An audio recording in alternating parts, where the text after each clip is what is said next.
Bem-vindos todos vocês ao Globo News Painel. Você que está nos acompanhando, você se considera uma pessoa de esquerda ou de direita? Existe isso no Brasil, direita e esquerda? Afinal de contas, o que é direita, o que é esquerda? O que são as vertentes ideológicas na política brasileira? Ou existe só uma? 3 são os nossos convidados, como sempre aqui no estúdio da Globo News de São Paulo, para discutir isso, o padrão da política brasileira. Eu começo a apresentação dos nossos participantes pelo sociólogo Bolívar Lamounier, da Augurium Consultoria. Está conosco Luiz Felipe Pondé, filósofo, professor da PUC aqui de São Paulo e também da FAAP. Luiz Felipe Pondé é também colunista do jornal Folha de São Paulo. E o terceiro participante é um colega meu, é o jornalista Reinaldo Azevedo, colunista da revista Veja, da Folha de São Paulo e também comentarista da rádio Jovem Pan. Neste ponto da apresentação do programa, eu gostaria de dirigir a minha saudação especial a você, o ouvinte da CBN, que nos acompanha todos os sábados à noite. Bolívar, por que as pessoas no Brasil têm essa dificuldade em admitir eventualmente que sejam de direita? É um país onde todo mundo se considera de centro-esquerda? Ou isso é uma máscara através da qual não se discute política nesse país? As duas coisas, né? De uns 20 ou 30 anos para cá, nós vemos, por um lado, as pessoas, uma hipocrisia geral. Né? O pessoal sabe que pega bem dizer que é de esquerda. Esquerda mundialmente significava pessoas empenhadas em reduzir a pobreza, reduzir desigualdades sociais, um dia criar uma sociedade com menos diferenças. Então isso pega bem. No Brasil, que é um país pobre, muito desigual, a palavra ganhou prestígio. Mas por que você usa a palavra hipocrisia? Hipocrisia porque se você vai, por exemplo, ao Congresso Nacional, onde nós temos de A até Z, você não vai encontrar nenhum direitista. Todos vão dizer que são de centro-esquerda. Agora, é preciso lembrar que há um certo número de partidos, principalmente o PT, que se auto-atribuem o rótulo de esquerda. Por quê? Porque eles querem monopolizar como se só eles tivessem o empenho de melhorar as condições da sociedade. Né? Então eles se agarram a esse rótulo muito mais do que os outros partidos. Pondé, se alguém chamar você de direita, você se ofende? Não. Eu não me ofendo na medida em que eu entendo que ser de direita significa ser a favor da sociedade de mercado, liberdade de imprensa. Entendo que o modelo de sociedade de mercado foi o único que reduziu a miséria, num certo sentido, no mundo. Conheço história, então eu entendo que a esquerda, na realidade, onde se instalou, como dizia Margaret Thatcher, grama que a esquerda pisou não cresce nunca mais. Agora, acho importante o que vocês conversavam há pouco, porque assim, essa coisa de ser de esquerda é legal, principalmente jantares inteligentes, onde todo mundo é super cabecinha, e ser de direita é ruim. Acho que no Brasil tem uma coisa, além do que dizia o Bolívar, que eu concordo, com essa imagem geral, existe uma coisa específica. A esquerda no Brasil, e o que eu quero dizer por esquerda aqui, um certo setor de agentes da mídia, da imprensa, grande parte da vida acadêmica, certo? Essa é a elite pensante. Então, partidos políticos de um espectro, digamos, do PT para a esquerda, tá? PSOL, PSTU e outros quadros assim. A esquerda conseguiu construir no Brasil uma coisa muito interessante a partir da ditadura, que é o seguinte: primeiro, colar na ditadura a imagem de que a ditadura era uma ditadura a favor da sociedade de mercado, a favor da liberdade de imprensa. E com isso, portanto, se você é identificado como direita no Brasil, acham que você é a favor da tortura, que você estava matando gente inocente. Outra coisa que a esquerda conseguiu, através de uma operação de marketing maravilhoso, é vender a imagem que aqueles indivíduos da esquerda que foram para a guerrilha, para a luta armada e que sofreram, inclusive, por isso enquanto indivíduos, certo? Claro. Eles conseguiram colar a ideia de que eles lutavam pela liberdade. Essa é a grande mentira da esquerda brasileira, que a Comissão da Verdade deveria trazer isso à tona. E eles não lutavam pela liberdade. Se você desculpe eu interromper nesse momento, é que você já colocou tantos elementos na discussão, juntos com os do Bolívar também, eu ainda queria colocar o Reinaldo na conversa. Nós temos uma caracterização da questão de esquerda ou direita no Brasil, nas palavras do Bolívar, Reinaldo, que se fecham na expressão hipocrisia. Há uma hipocrisia. Identificam-se muitos no Brasil, agentes políticos com ideias de esquerda, por causa, aí eu passo para o que o Pondé dizia, posso colocar assim, por causa de um monopólio assim estabelecido na discussão política, de que as ideias definidas ou auto-atribuídas como de esquerda são as ideias boas. Portanto, por definição ou por exclusão, as outras ideias são ruins. Essa é uma análise à qual você se associaria? Eu me associo na medida em que esta gente que se identifica com a esquerda criou então para si o chamado monopólio da virtude, né? Isso mesmo. Vamos ver.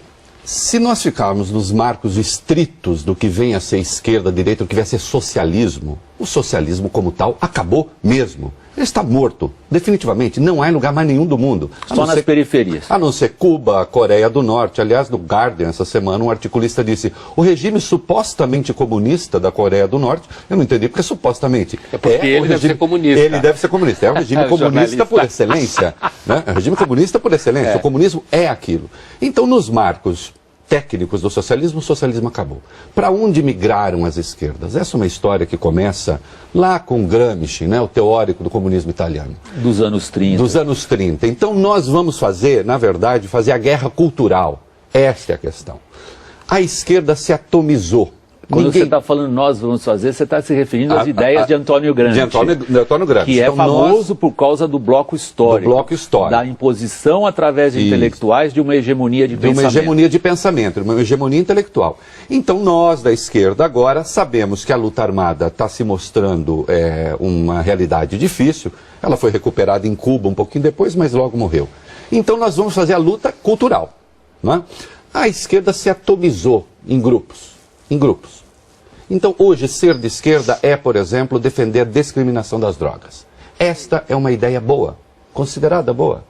Ser de esquerda é defender necessariamente o casamento gay. Ser de esquerda é defender necessariamente o aborto. E todas essas ideias são ideias consideradas generosas. De sorte que, se você não as defende, você é um reacionário, você é alguém que quer o mal da sociedade.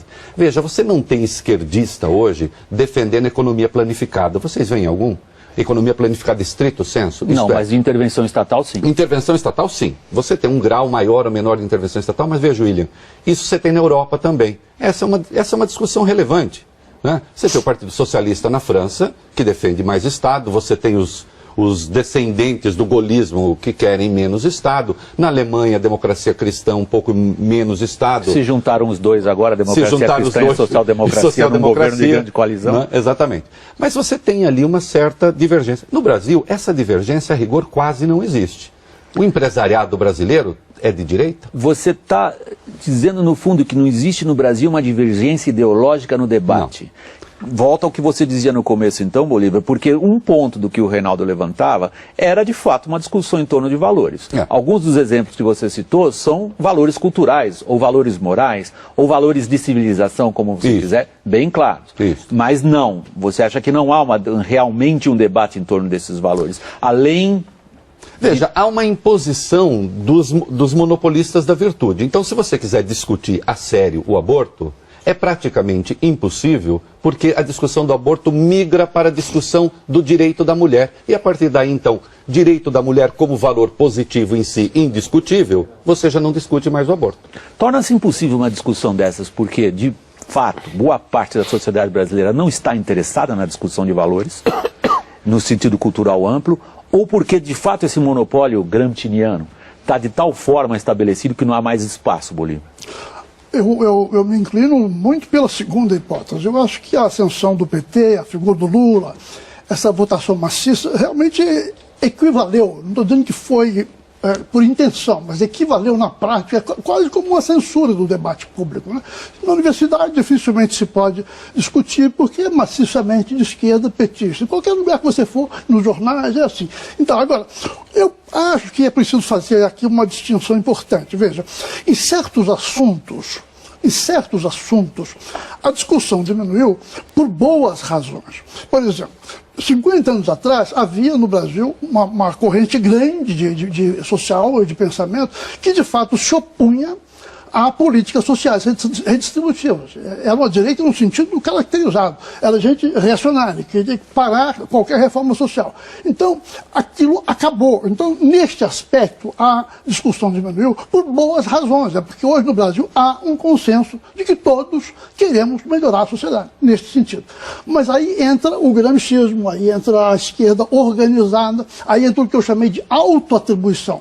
São aqueles que querem que este consenso, por definição, da sociedade inteira, seja propriedade exclusiva deles. Eles teriam criado esta convergência, quer dizer, eles é que são esta direção reformista. Os outros, que são imaginários, estariam ainda resistindo ao que todo mundo concorda. O problema, professor, é que em que ponto, né, seja da teoria, seja da prática, o liberalismo, por exemplo, como proposta política, proposta econômico-política, em que ponto o liberalismo foi avesso à distribuição de renda, foi avesso ao progresso social? Esta é uma das grandes falácias que está no debate desde sempre e que, infelizmente, o grande Norberto Bobbio ajudou, já no fim da sua trajetória, ajudou a consolidar com aquele seu livrinho que é direito, que é esquerda, equivocadíssimo, porque no fim das contas a síntese é a seguinte: direita, esquerda é aqueles, a esquerda é toda força que quer justiça social e que luta por justiça social, e direita é a força que luta pela conservação. No fim das contas, sobra luta pela manutenção da injustiça. E aí é uma distorção gravíssima do que é o pensamento conservador. Outro dia eu estava num debate e me disseram: mas você se diz um conservador, você quer conservar o quê? Fica parecendo que o conservador quer conservar injustiças. Não.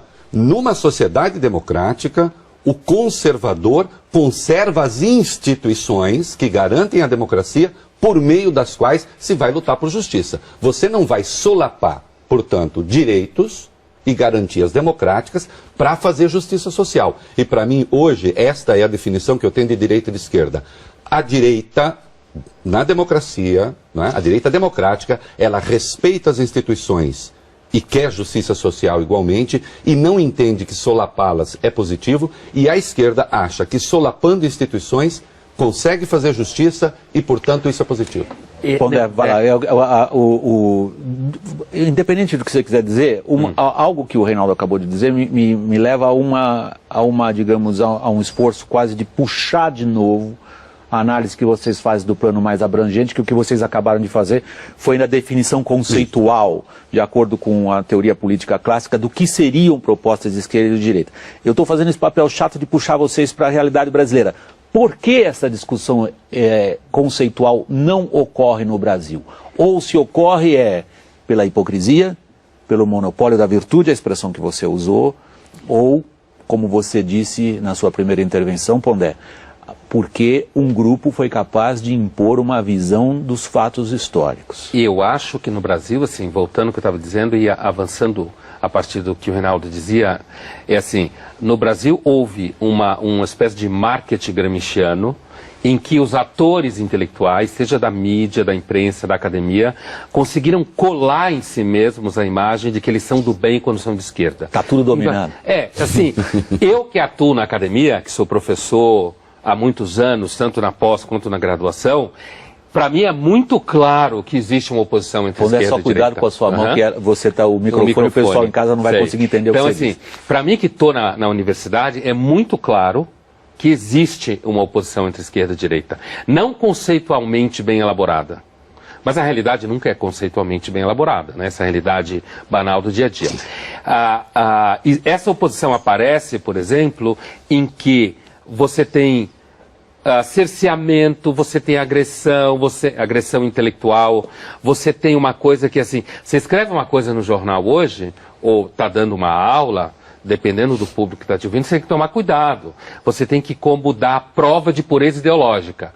As coisas que o Reinaldo falava aqui, por exemplo, sou a favor do aborto, por exemplo, você tem que dar prova de pureza ideológica. Olha, não me entendam mal, hein, eu sou a favor do aborto. Exemplo que ele estava dando. Não me entendam mal, eu sou a favor da justiça social.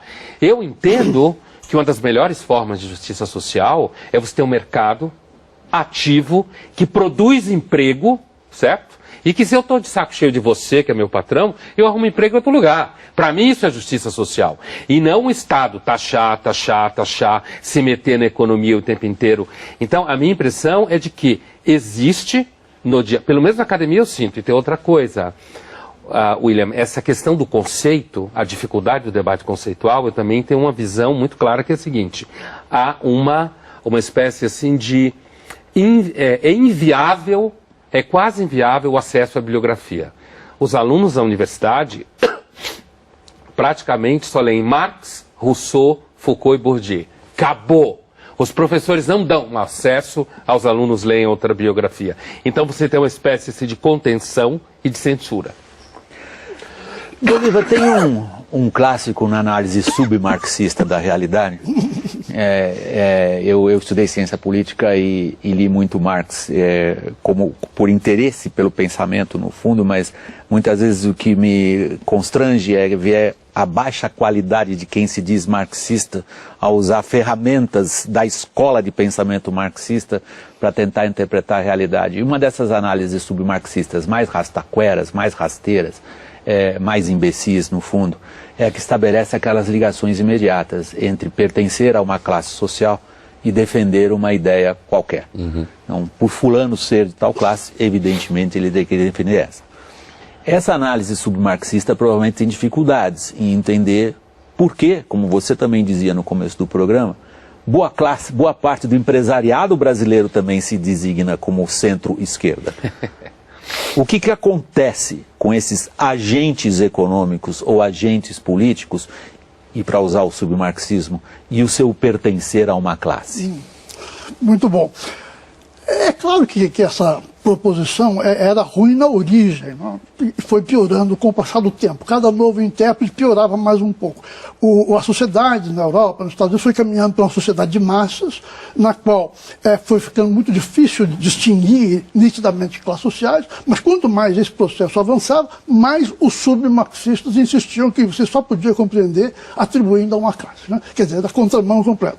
Agora, o ponto central, a meu ver, é que outros teóricos, vamos dizer, o Max Weber, demonstrou por A mais B que se você quer entender a sociedade moderna, se você quer entender política em particular, você tem que olhar para valores, ideias que as pessoas têm na cabeça, e você tem que olhar para organizações. Instituições, o clássico do Weber. Mas organizações, porque você veja, os partidos de esquerda no Brasil não servem a ideologias, eles se servem de ideologias, né, para se agarrar ao poder. Por exemplo, o PT se diz socialista. Né?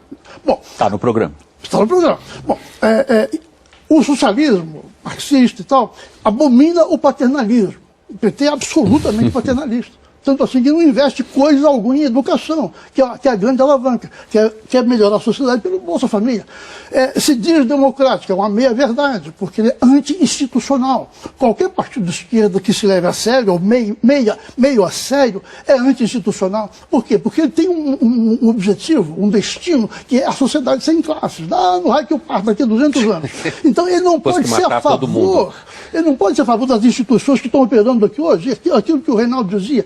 As instituições são baseadas no critério do funcionamento imediato e da alternância no poder, garantem uma ordem existente. Né? Bom, isso é incompatível com uma escatologia, com uma crença no além da sociedade sem classe. O Partido Socialista característico, ele tem que fazer uma espécie de uma manobra difícil, né? Assim, o terreno é pequeno para esse carrinho funcionar, para manobrar, ele tem que fazer de conta que é pelas instituições atuais, mas sem abrir mão de ser por esse futuro imaginário.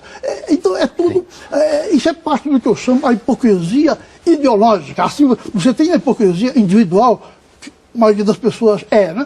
Mas você tem a hipocrisia partidária, que é o discurso que diz uma meia-verdade, né? Que nunca explicita a outra parte do raciocínio. Agora, Pondé me pediu a palavra, Reinaldo, depois? Não, vai lá. Vai, Pondé. Não, eu só ia acrescentar o seguinte, que assim, eu acho que há uma...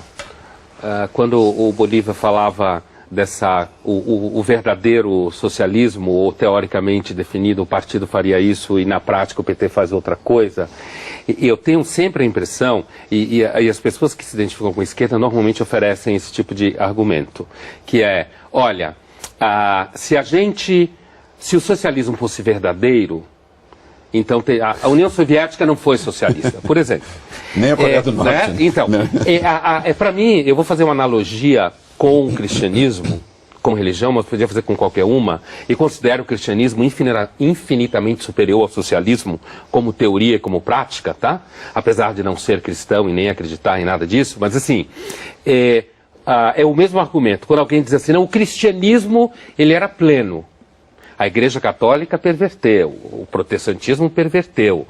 E as pessoas que se identificam com a esquerda normalmente usam esse argumento. Olha, a esquerda, ela na sua definição, teria dado certo, como dizia o Bolívar, lá na frente teria dado época, certo. Eu cobri na muito prática a guerra, não existe. Eu cobri muito a Guerra Fria a partir da Alemanha, Sim. se chamava o socialismo realmente mesmo. existente, era o socialismo que não prestava. O socialismo em si, o que um dia, lá no raio que parta, como vai você acontecer. falou, lá no raio que parta um dia vai ter o socialismo, esse vai ser bom. O socialismo realmente existente não presta. É por isso que eu acho que a definição que me parece um pouco mais concreta no cotidiano da esquerda hoje, ou das pessoas que se acham de esquerda, migrou de uma discussão política enquanto tal para um marketing moral. Isso. Então é assim, a pessoa que é de esquerda, ela se acha superior. Façamos um teste. Pega um amigo teu ou quem você conhece, que é uma pessoa que se identifica com a esquerda, e faça uma acusação razoavelmente fundamentada que ela é autoritária.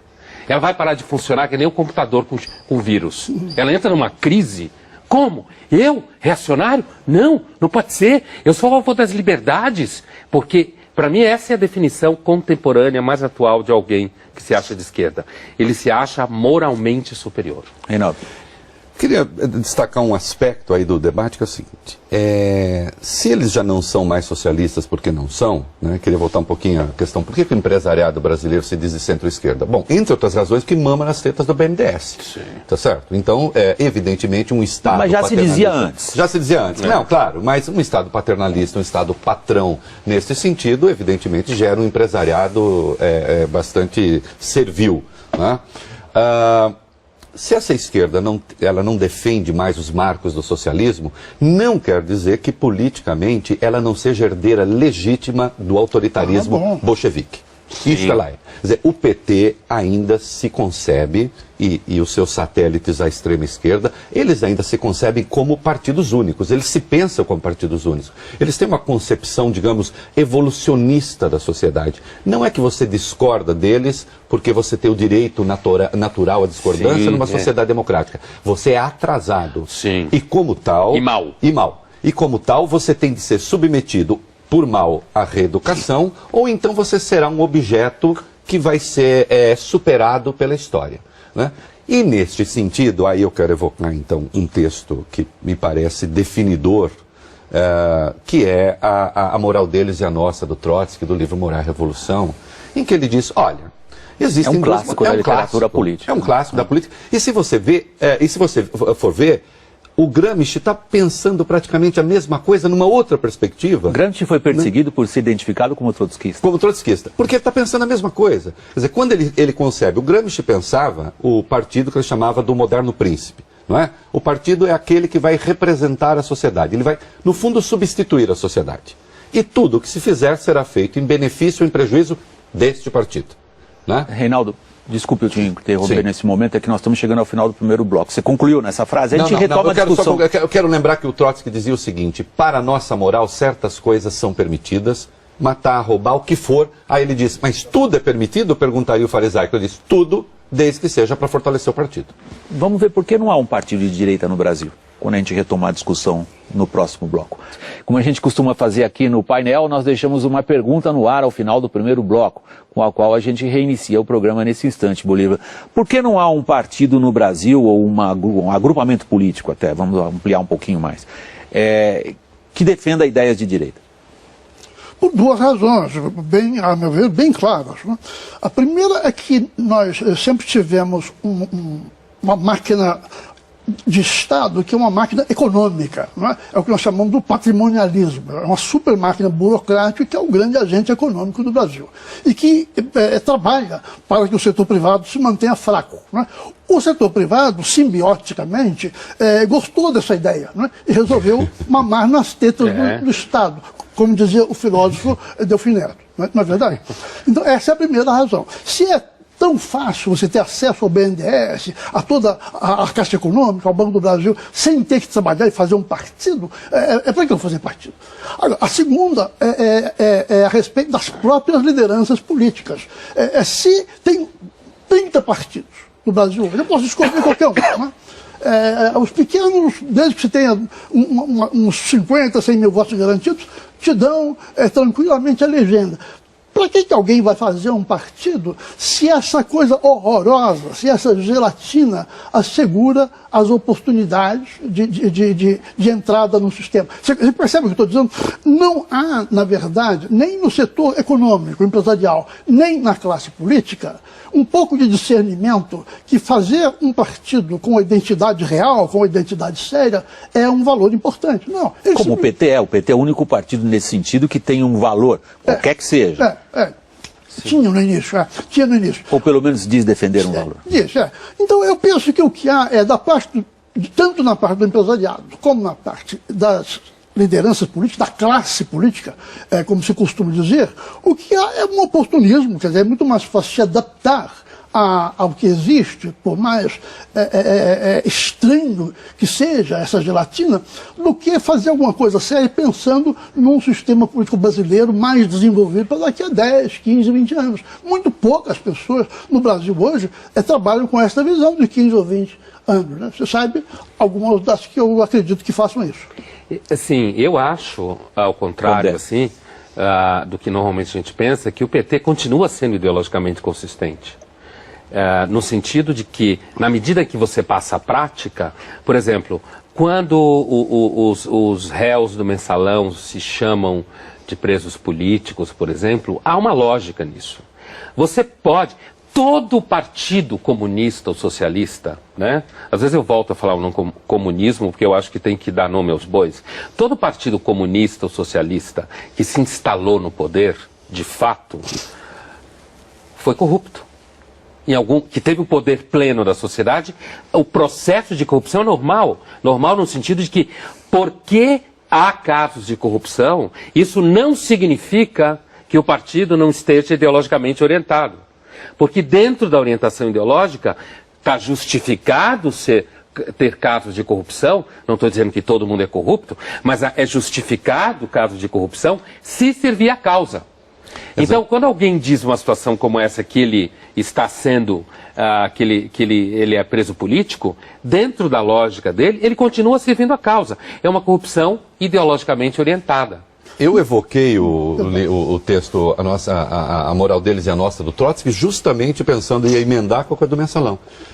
Qual é a resposta que eles têm? Inicialmente o Lula admitiu que houve problema, depois disse que era só eleitoral e finalmente que não houve crime nenhum. E agora o partido, a CUT, fez várias manifestações em defesa dos mensaleiros e pedindo que eles saiam da cadeia. Por quê? Pedindo a anulação da condenação. Anulação da condenação, né? Porque eles têm teoria para isso. Nós cometemos isto que vocês chamam crime, esse vocês somos nós, é a sociedade organizada, é a sociedade democrática, é o Estado de Direito. Isso que vocês chamam crime, para nós não é crime. Ao contrário, nós estamos certos e que estávamos construindo uma nova sociedade e, portanto, são chamados de heróis do povo brasileiro, numa disfarçatez. Agora, por que, voltando à sua pergunta, que a gente não consegue ter um partido de direito? Há razões históricas. O Brasil tem alguns problemas, digamos, com as ideias puras. Né? Foi com isso que nós começamos o painel. Exatamente. Eu me lembro da passagem, que os dois professores aqui devem conhecer melhor do que este amador do Raiz do Brasil, Sérgio Barto de Holanda, quando ele fala da nossa religiosidade. Que não é uma religiosidade, desde o começo, que se levasse muito a sério. Não é isso? Que também está no Gilberto Freire, no Catarina de Santos. É uma coisa misturada, tranquila. Negociamos com Deus o tempo inteiro. É interessante. O Brasil é um país que pune santinhos. Se o santo não faz o que a pessoa quer, você põe o santo de ponta cabeça no copo d'água. Para ele aprender. Não é? Tem uma intimidade, digamos, até com o divino, que nos impede, de algum modo, precisa pensar melhor. De cama, né? Isso. De cama, como diria de ter ideia pura e de dizer, olha, você é responsável por aquilo que você faz. Pegue toda a leitura que a esquerda faz da criminalidade no Brasil e você vai ver que, no fundo, a esquerda vê o criminoso como uma espécie de revolucionário primitivo. Robin Hood. Né? Não é? Um Robin Hood com Foucault, né? Foucault também acha. É um revolucionário primitivo. Ele ainda, ele na verdade poderia estar fazendo revolução social, mas ele está matando pessoas. E é por isso, né, que se atribui aos pobres a criminalidade no Brasil. Um raciocínio que seria de esquerda, que no fundo é de um reacionarismo insuportável. Inclusive, vocês estão humilhando os sugerindo... pobres, né? Dizendo que todo pobre é bandido. Desculpa, Pondé. Você concluiu? Não, pode falar. Não, tentando arredondar um pouco o que eu ouvi de vocês no primeiro bloco e agora, e a pergunta que eu estava fazendo no reinício do programa era essa, porque se vocês caracterizaram uma situação de monopólio da virtude, de monopólio das ideias, os principais agentes da elite pensante se identificam com um determinado espectro político, a minha pergunta era, como que num país tão grande como o Brasil, com liberdade de imprensa, com o Estado de Direito, mal ou bem, prevalecendo, a gente não tem outros agrupamentos aglutinados em torno da defesa de ideias, no caso, caracterizado aqui, só para facilitar a discussão, como ideias de direita. O que vocês acabam de dizer agora é um pouco o que muitos dos cientistas políticos dizem quando leem a Constituição de 88. Cuidado, há um consenso nessa sociedade que praticamente, vai a provocação a você, Pondé, exclui a possibilidade de um agrupamento político grande defender ideias de direito? Olha, inclusive do ponto de vista do crescimento de um certo pensamento de esquerda na magistratura, eu não tenho nenhuma dúvida. Eu tenho uma sensação de que o Brasil marcha lentamente para um certo consenso esquerdizante, gramsciano. Já está marchando em direção a isso. E eu vejo, por exemplo, voltando ao que você perguntava antes, quer dizer, por que não existe? Não existe, primeiro, na universidade é impossível quase você levantar essa questão. Eu tenho alunos jovens que se identificam com a tradição de pensamento liberal, como a gente fala no Brasil, ou de direita. Liberal no sentido europeu, né? Liberal conservador e tal, no sentido europeu, e eles não têm espaço. Eles não conseguem entrar em universidades grandes, não conseguem fazer pesquisa, são mal recebidos nos espaços. Se você pegar, por exemplo, centros culturais financiados por bancos, grosso modo, só financia pesquisa de esquerda, intelectual de esquerda, revista de esquerda, manifestação de esquerda. Se você pega alguma pequena instituição que queira fazer um seminário, um colóquio identificado com o pensamento liberal, conservador no sentido europeu, não tem dinheiro, não tem espaço, não tem institucionalização. Então fica uma situação que vai ao encontro do que a gente falava antes, quer dizer, o próprio empresariado investe na esquerda. E quando você fala da Constituição, para mim é muito claro. Eu entendo que isso está ligado tanto ao que o Reinaldo falava da uma certa religiosidade de negociação, quer dizer, e tem uma coisa também... Religiosidade William, que é anticapitalista, considera o lucro pecado, se alguém ficou rico é porque alguém perdeu. E tem uma outra coisa, né? Eu acho que tem uma dificuldade. Recentemente eu participei de um colóquio na América Latina onde se discutia o pensamento liberal no Chile e aparece uma dificuldade muito grande que é o seguinte, o pensamento liberal conservador de direita, não essa patifaria de ditadura, não estou discutindo esse negócio de ditadura, ele exige de você uma responsabilidade pelo que você faz. Eu sou responsável pelo que eu faço. Eu sou um indivíduo que busca a autonomia. Para mim, a maior virtude do pensamento de direita é a autonomia. Enquanto que o pensamento de esquerda, ao dissolver você no coletivo, ao dizer que a responsabilidade pelas coisas que acontecem é dos outros, ao dizer que a culpa é dos outros, é confortável. Então, o preguiçoso adora ser de esquerda. Aconteceu um evento extraordinário. Depois do Bolívar, Renato? Oi? Vamos lá então, professor, desculpa. Bolívar. Porque me saltou. eu justamente queria retomar, eu acho que à luz do que você acaba de falar é oportuno, aquela apresentação sua sobre como a esquerda grudou em quem não se identificava como esquerda uma suposta identificação com o período da ditadura militar. Não é? A direita ficou identificada com a ditadura. Exatamente. Então, e assim, então, se inviabilizou praticamente a possibilidade de uma direita liberal moderna, porque ficou tudo grudado no período militar. Né? Eu penso, William, que na medida em que nós discutimos essa questão sem nos alertarmos para este fato, nós acabamos levando água ao moinho de quem quer fazer essa geleia geral. Porque o problema, veja bem, esquerda-direita fazia um sentido considerável na Europa quando direita era fascismo, esquerda era comunismo. Bom, então no Brasil a oposição real é liberal e antiliberal. Antiliberal no Brasil é tanto o de direita fascistoide, como o conservador anticapitalista, como o anti-individualista, como aquele que é contra o mérito, como aquele que acha que pode quebrar qualquer coisa na rua que fica por isso mesmo, aquele que nega a autoridade das instituições, porque o que significa você querer anular uma decisão do Supremo Tribunal Federal? Significa que você não respeita a ordem judiciária do país. Então você é contra as instituições do país. Você é contra o Estado de Direito. Você é contra o Estado de Direito. Então, no Brasil, eu acho que a oposição que faz sentido discutir, e com essa nós podemos ir fundo mesmo, é liberal e antiliberal.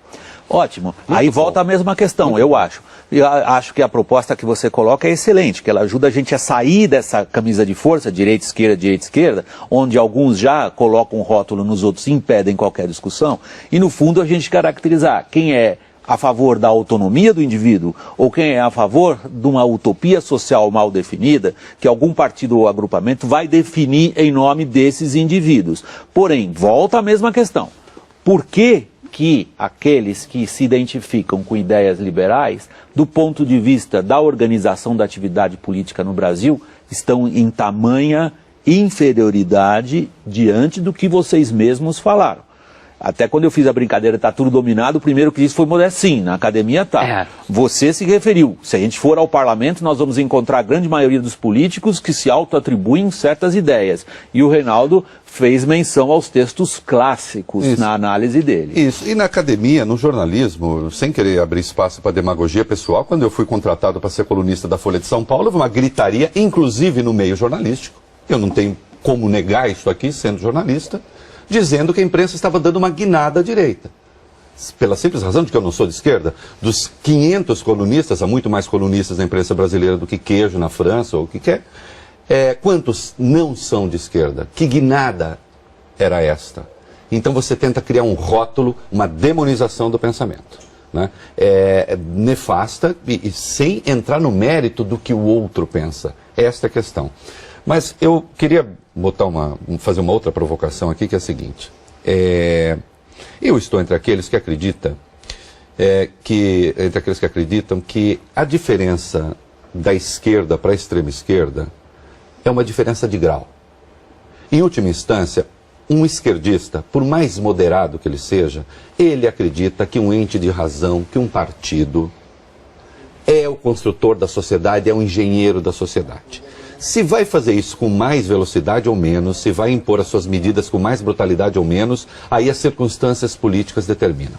Então, entre a extrema esquerda e um esquerdista suave, a diferença, no meu entendimento, é de grau. Entre a direita liberal e a direita fascista, a diferença é de essência, não é de grau. É outra coisa, é a outra face da moeda. Se eu sou da direita liberal, eu defendo necessariamente um regime que se estabelece por meio de eleições, por meio de partidos, por meio de instituições. Eu defendo necessariamente o indivíduo.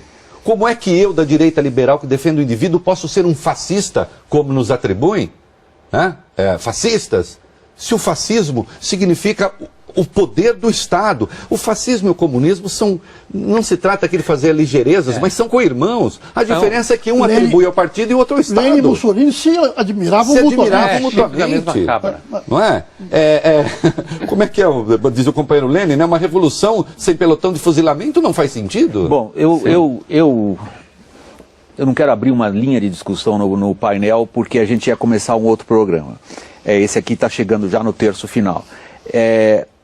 A gente precisa tomar, talvez, aí em consideração também o espectro político europeu, Reinaldo. Há uma série de partidos que se autodenominam de esquerda na Europa, começando pelo pelo PSOE na Espanha, ou pelos trabalhistas na Grã-Bretanha, ou pela própria social-democracia alemã, ou por alguns desses partidos social-democratas no leste europeu depois da redemocratização, depois que o leste europeu voltou a ser o que era, ou seja, antes do Império Soviético eram democracias, pelo menos os do norte da Europa, que no linguajar político brasileiro, você teria que colocar eles na direita, digamos assim.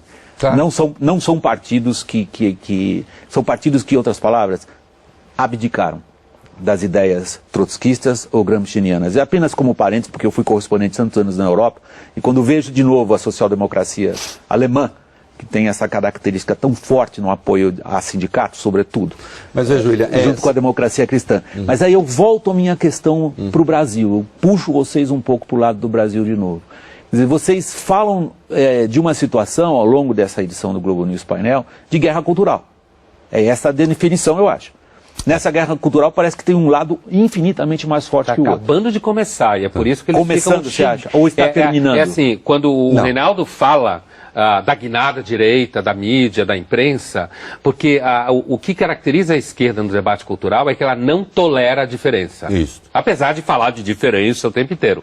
Não tolera a diferença. Então, quando ficam berrando, seja em que mídia que for contra a guinada da direita, é porque aparece uns 5 ou 6 que não tem medo profissional, não tem medo de ser difamado, tem repertório, porque tem uma outra coisa que caracteriza você ser de uma maioria, como a esquerda é no mundo cultural brasileiro. Não precisa ler, não precisa estudar. Basta pertencer ao grupo e sair gritando. Você pertence ao grupo, você xinga o outro e não lê. E é nessa situação, muitas vezes, que essa moçada começa a levar pau. Porque quando você é uma minoria, como pessoas que não se identificam com a esquerda no mundo cultural brasileiro Estou falando no mundo dos agentes culturais. Quando você não se identifica com essa maioria, como toda minoria que está num conflito, você tem que se preparar. Então você acaba estudando mais. E aí tem um problema, porque na hora do debate, fica difícil, quando você é uma maioria paquidérmica, enfrentar quem está preparado. Não, até a quem matemática estuda. vira reacionária, né? Quando você discute matemática vira reacionarismo. É. Eu só queria, Reinaldo, adiante, por favor. uma intervenção que você... Veja, essa esquerda europeia que você se refere, de algum modo, sem querer ficar aqui dando grandes voos, mas ela é herdeira da segunda internacional socialista, digamos assim. É aquela que ficou... Ela vem de Bernstein e do reformismo. Isso. Ela ficou, então, naquele padrão de nós vamos reformar o capitalismo e depois, se der, aí a gente vê. A esquerda do Brasil, ou ela é herdeira da terceira internacional, ou ela já quer a quarta. Não é? Ou ela passou, ela é trotskista. E odeia a segunda internacional. E odeia a segunda internacional e trata como. Eu só estou fazendo essa observação. Eu não queria entrar na discussão. Internacional e do integralismo. E do integralismo. Sim, é verdade. Bolívar, você. Sem blague, isso é verdade. Bolívar, boa parte da sua carreira como cientista político, você passou interpretando sinais de comportamento eleitoral e ligando esses sinais de comportamento eleitoral com ideias, ideologias e doutrinas políticas no sentido mais amplo. Assumindo a diferenciação que você propôs nessa discussão, vamos deixar esse negócio de esquerda e direita.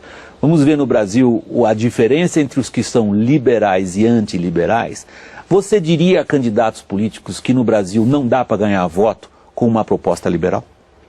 De forma alguma. Eu acho que dá e é preciso colocar esta palavra em circulação, né? Porque se nós colocarmos em discussão claramente que a verdadeira oposição é quem é liberal, quem é antiliberal, o antiliberal não é a favor da democracia. Ele começa que ele tem que reconhecer isso claramente. Mas isso dá voto no Brasil? Não. Estou falando primeiro, vamos primeiro falar num certo nível de liderança, aí nós temos que polarizar, porque eles fizeram uma guerra ideológica e ganharam, nós temos que fazer a nossa. Né? Então, se nós ficarmos dizendo, não, estamos todo mundo no mesmo barco, não estamos no mesmo barco. Você entende? Eu sou contra quem é contra a democracia, então não nos entendemos por aí. Se nós fizermos assim, no plano das lideranças, das pessoas da universidade, do clero, etc., nós começamos a clarear as coisas, não é verdade? Bom, daí em seguida, o que nós vamos dizer para essa classe média ascendente que dizem que é 50% da população? Você vai dizer para essa classe média que ela não deve confiar no mérito, que ela deve esperar que o partido diga que você vai ter tal emprego, ou então você vai pedir na base do clientelismo. Não é para você acreditar na sua capacidade. Você entende? Esse teste foi feito para toda a Europa e nos Estados Unidos. Né? Como é que o indivíduo abdica da sua confiança em si mesmo e entrega para outra entidade o seu destino? Você está dizendo que isso tem que ser falado de forma clara, né? Tem que ser posto. Sim. Através de líderes. Isso aí. Eu estou dando um exemplo apenas. que eu quero dizer, enquanto nós não mudarmos esse eixo de discussão, não vamos abrir o caminho para o que tem que ser dito à sociedade. Você desculpa a minha falta de cortesia e ansiedade, é que eu estou chegando ao final do programa e sobra pouco para vocês arredondarem o pensamento. Eu posso usar essa sua última intervenção como uma provocação para o Pondé e para o Reinaldo? Aí sou obrigado a pedir que vocês sejam telegráficos pela primeira e pela última vez no programa. Existe isso no Brasil hoje? Abrir os olhos dos eleitores para o debate que não é esse debate rastaquera direita e esquerda, mas é o debate entre posturas fundamentais do indivíduo perante o Estado? Existe. Existe, tanto é que nós estamos nesse debate. E eu acho que essa é uma pequena diferença que tem acontecido nos últimos anos. Uma maior visibilidade. No Brasil, para mim, ser revolucionário, no bom sentido, no sentido de trazer alguma coisa de importante, é ser liberal. Reinaldo, pesquisa Datafolha, que você seja breve, desculpa. Pesquisa Datafolha recente identificou que a maioria dos brasileiros se identifica com posições conservadoras. Em janeiro do ano passado, no Fórum Social Mundial, o ministro Gilberto Carvalho disse que o PT precisava disputar com os evangélicos a nova classe média.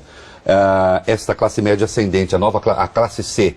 Isto é, os valores da população são valores conservadores. O Gilberto Carvalho, que é um petista, identificou isso. O problema é que os partidos de oposição no Brasil morrem de medo do povo. O Globo News Painel está terminando por aqui. Eu queria agradecer a participação aqui no estúdio da Globo News de São Paulo dos nossos 3 convidados, começando pelo sociólogo Bolívar Lamounier, da Augurium Consultoria. Agradeço a Luiz Felipe Pondé, filósofo, professor da PUC de São Paulo e da FAAP, além de ser também colunista do jornal Folha de São Paulo. Em terceiro lugar, agradeço ao meu colega, o jornalista Reinaldo Azevedo, que é colunista da revista Veja, da Folha de São Paulo e também comentarista na rádio Jovem Pan. Meus agradecimentos aqui nesse momento vão especialmente a você que nos acompanhou até aqui. Esperamos você na semana que vem. Vamos agora, como a gente sempre faz, aos outros fatos e imagens que marcaram a semana.